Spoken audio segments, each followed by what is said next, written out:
What's up guys, Bionic here with another Raid Shadow Legends video with one more quick update before the fusion starts tomorrow. It is very different because one, it's starting on a Friday, but also secondly, because I will be walking into that fusion with virtually no saved up energy. I don't typically do this, I don't usually preach that either, but I still want to share with you guys my strategy going forward because we've just had info on the 10x event, which there are great champions in there, but we also know basically how many fragments we're going to get from the events and tournaments, so I can already make up a new plan that is going to work with less energy. All that said, let's jump right into today's video.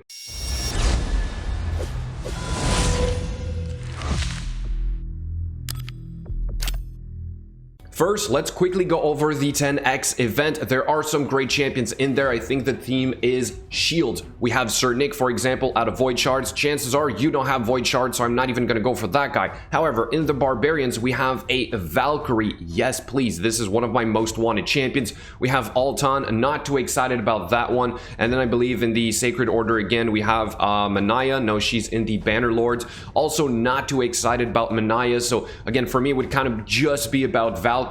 Then we have Scathix from the Lizardman, if I'm not mistaken. Already got a copy of that guy, so I'm not too worried about that. Therefore, not pulling Void Shards. Again, I don't have any, so it doesn't really matter. Then we have, for the Dwarves, Melga Steel Girdle, which is absolutely amazing. I would love to have her. I'm not desperately looking for her, but perhaps you guys would want to do this. Then we have Burangiri from the new Shadowkin faction, which is right here. Also have this guy. In fact, I think I have two or something. And then we have a Lodric Falconheart from the Sacred Order again, which is a great shield champion, certainly useful for the Scarab King. But once you get Euros to Soul Cage, you kind of don't care about this guy. So what does that mean for me? It means I want to pull more shards than I thought I was going to be doing out of the pre-fusion plan.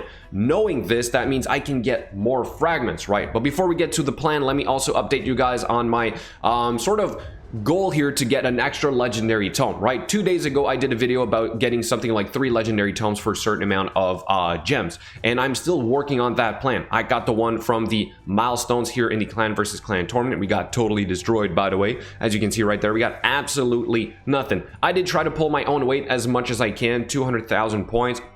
But these guys were tryhards. I mean, look at this, right? I mean, this is insane. So congrats to this clan for getting all those extra rewards. But for myself, I just focused on what I could do as a free-to-play player, and that was good enough, right? So the next one here was coming from the champion training event, which is now over. I got that one. And then the final one was coming from this Dungeon Divers event, which, as you can see, I'm still far behind, but that's normal. I did not spend any extra gems so far to get to here. In fact, I've been accumulating more gems getting ready for this. So I'm going to spend all my free-to-play energy today from quests, events. I think I got my monthly to reset as well, so I might be able to get a few more bits of energy in there. We have our advanced quests, and we got the ones from the clan versus clan tournament. But I'm going to spend all that. I'm literally going to spend all that energy towards getting that last legendary tome, because it's still a good deal, right? As I said in the previous video, even if I spent 800 gems for this legendary tome, it's still a decent deal overall, and I'm gonna go for that. So instead, going forward for the fusion starting tomorrow,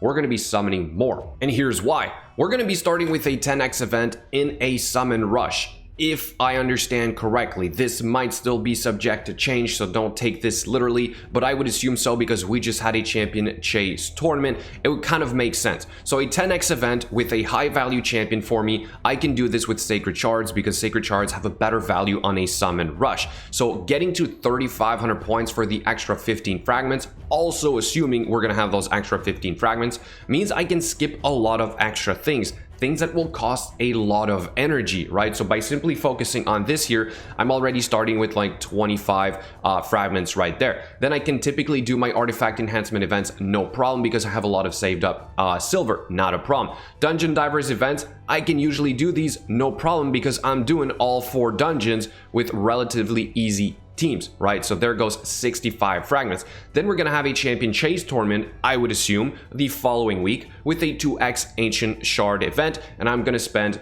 more ancient shards there. I'm gonna probably get all extra 15 fragments from there. I can also do a fusion of Brahma. There goes 80 fragments, easy peasy so far. Classic Arena, I can easily do that, no problem for both of them. We're at 90 fragments. We haven't even touched the champion training event or training tournament.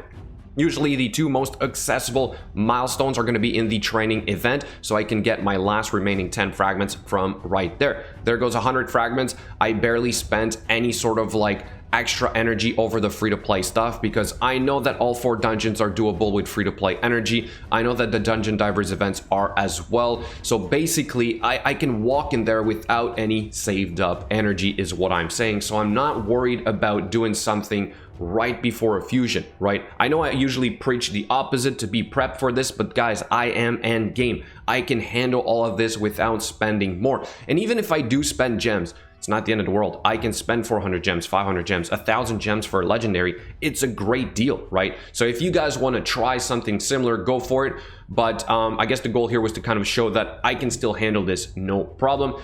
Hoping that this will help you guys also be better prepared for this because it is a legendary, right? A legendary for Night Rev, which is really hard to complete for the faction crypt. I would say if you can, overall, do go for this champion. So that was my quick update as of today. Final day for preparation, or no preparation is what I'm going to call this one, because that's how I'm going to do this fusion. Let me know what you think in the comments below. Thank you so much for watching, and I'll catch you later.